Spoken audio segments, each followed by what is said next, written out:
We begin this morning with another round of severe winter weather ripping through the country. 80 million people are under some sort of winter weather alert this morning. The powerful storm system battered the Gulf Coast yesterday. More than a dozen tornadoes were reported in Texas and Louisiana.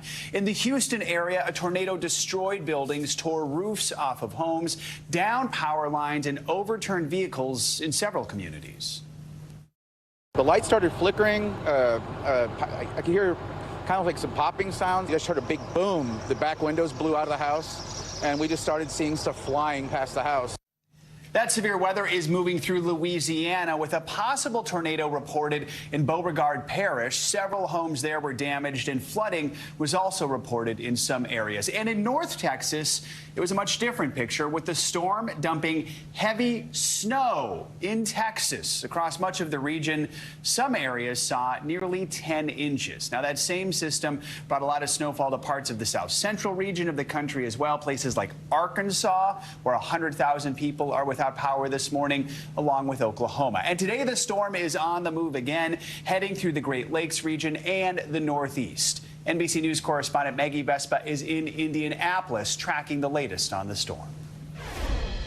Hey, good morning. The snow is falling. It just started falling overnight here in Indianapolis. Definitely already starting to stick, and the sidewalks and streets are getting slick as well. But this is nothing compared to what people down south are dealing with. In the last 24 hours, we have had 14 reports of tornadoes, all in Texas and Louisiana. Multiple people injured in those states, and we're also hearing reports of power outages this morning. As this latest round of severe winter weather continues to move east. Parts of the Ohio River Valley bracing for up to 9 inches of snow just today, and parts of New England, especially northern New England, bracing for up to 16 inches of snow. This morning, close to 75 million Americans from the deep south, again up into New England, waking up to winter weather alerts and winter weather warnings. Close to 37 million waking up to severe wind alerts this morning. And again, for a lot of areas, this storm is just getting started.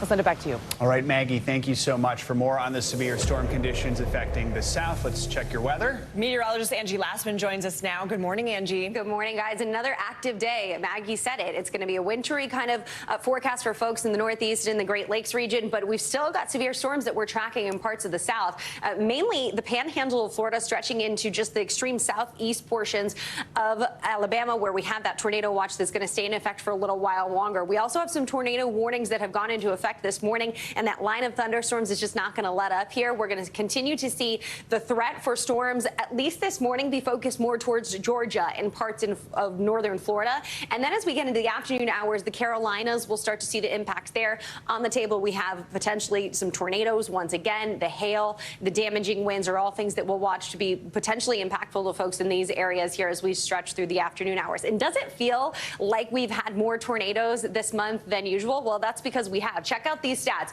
157 tornado reports. That's just for the month of January. We've had 12 days with tornadoes spanning over 16 states. How about those records, though? Most active January on record with 157 reports. As I mentioned, the average is about 36. You can see most of it centered for portions over the southeast. But again, we'll have another day to add to that tally here as we get through the afternoon hours today. Now, winter weather, 80 million impacted, and that stretches from Illinois, parts of Kansas, into northern parts of New England, Maine, one of those places that's going to pick up on a whole lot of snow by the time Friday rolls around. Here's the storm system that is the culprit of all of this. It eventually moves to the northeast. It'll move out pretty quickly, but between now and, say, late Friday, we'll still be dealing with some of the snow. This is 8 p.m. tonight. You can see heavy snow over much of the northeast, especially the interior areas. Along the coast, I-95 corridor, I think you'll have some snow for the early parts of the afternoon hours, and then that'll quickly transition over into rain.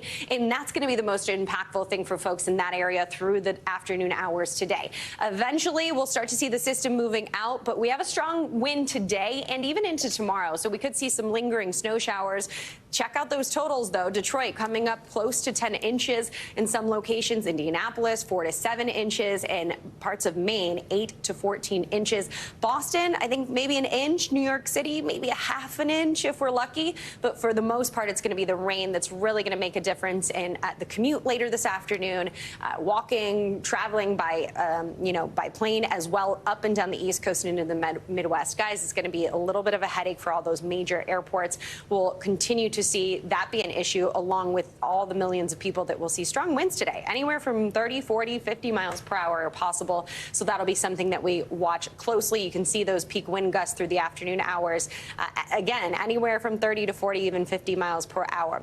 There's the airports that you'll want to keep a close eye on, especially through the afternoon hours today. Again, stretching from St. Louis, Detroit, Washington, D.C., New York.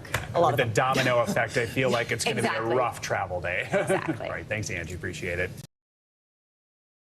Thanks for watching our YouTube channel. Follow today's top stories and breaking news by downloading the NBC News app.